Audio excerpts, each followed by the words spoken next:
Oh, this is kind of dope. I got the light side and the shadow side. Too bad we're not getting into mindset today. This is more training focused. Although actually it's completely mindset based today's topic as it relates to training. Most people, the results they have in the gym, what they're able to do, how strong they are, how lean they are, most people, it makes sense. It usually adds up. The math usually maths correctly. What are we talking about here? If you see someone that's freakishly strong, freakishly ripped, and they're natural, what are they going to tell you? I've been doing this for 8 to 10 years. I eat this way. I train in this way. I started here. On year 2, I got this benchmark. On year 5, I got to this benchmark. And at year 10, here I am now. It usually makes sense, but we just see people in the gym that day. We don't see their day 1 or their day 300 or their day 1000. We just see them that day doing something impressive.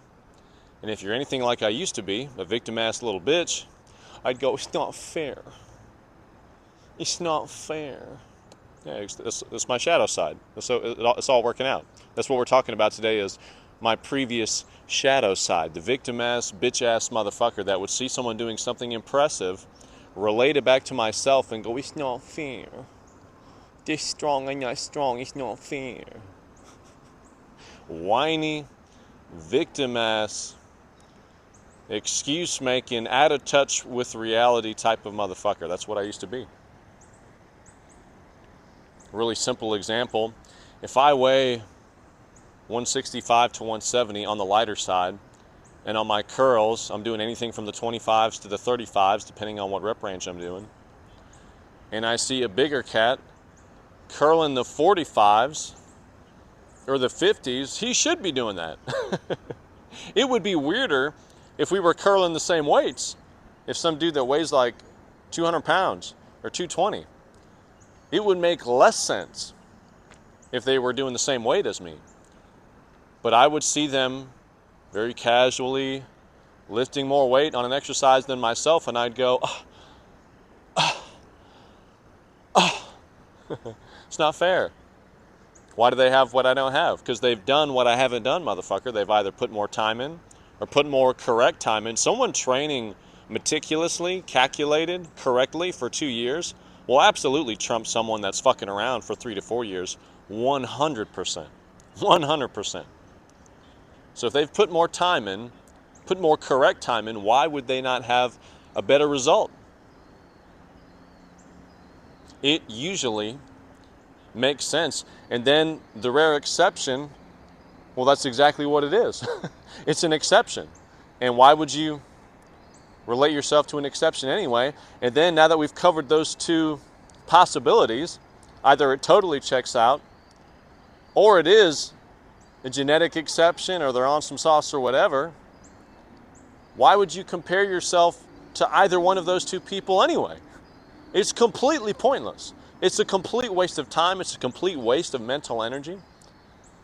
If you can find someone with your exact genetics, your exact limb lengths, the same upbringing, psychologically, physically, they played the same sports as you, they've had all the same meals as you from the first day they were born all the way up to today, if you can find that motherfucker and y'all started training at the exact same time, you've both missed the same amount of workouts, you've both missed the same amount of meals.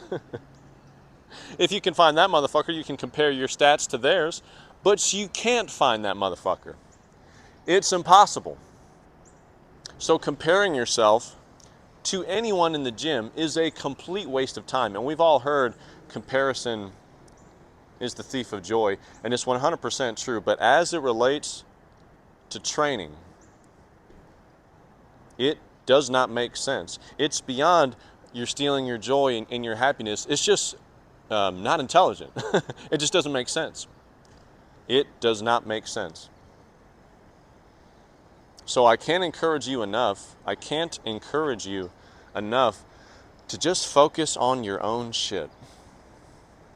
How many times have you seen what someone else is doing and thought, oh, that must be nice?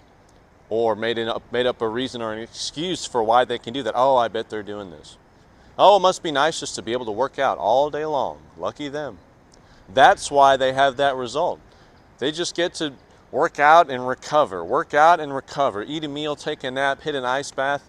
That's why they have that result, and I don't have my result because I'm too busy. I have these other obligations. It's a complete misuse of your attention, of your mental energy. The very best thing you can do is look at your own training, your own habits, your own diet, the way you eat, the way you sleep, the way you recover, the way you structure your workouts. How methodical is your progressive overload? Does your program make any fucking sense in the first fucking place? Does every single exercise in your roster have a very specific purpose with a specific way to progress them? Do you know why you're doing every movement that you do? Do you know what muscle group is hitting? Do you know how long to keep it in your rotation? These are very good uses of your attention, of your mental energy. So anytime you're getting butthurt about what someone else is doing in the gym, about why someone else has more visible abs than you, about why someone else has a bigger bench than you, it's okay to have that frustration and that pent-up energy, because what it does mean, this is the positive, what it does mean is that you want that thing. And that can be positive if you can take that charge and apply it somewhere that's productive. If you can get that emotional charge, and it happens in the first place because you want that result, because you want to get bigger, stronger, faster, more vibrant, more confident, more results in the gym, and you can take that energy and then apply it to having a better plan, a better approach, better workouts, better focus, better mind-muscle connection, anything and everything related to how you can improve. That's a fantastic use of that pent-up energy that we get when we wish we had what someone else had, when we wish we had more results. Ever since I made that change and started doing that, my training has skyrocketed, my progress has skyrocketed. That example before most certainly relates to myself. I've made more gains in the last year to year and a half than the previous 3 to 4 years because of fuckery, because of program ADD, switching exercises left and right, not training intelligently, not training hard enough, a whole host of issues. And by fixing a lot of those things, by not thinking so much about what other people are doing, thinking about what am I doing, what can I do better, how can my training be more correct, suddenly I'm making more gains than I ever have in my fucking life in a shorter time. That's a time collapse. Who doesn't want that? I invite you to do this. Let me know if you can relate. Have you had those negative thoughts? Have you looked at people and turned into a victim-ass little bitch like I used to? Why can they do that? Why can they jump that high? Why can they run that fast? Why do they have that many veins? If you can relate, let me know in the comments a story relating to that, and we'll talk soon. Let's go.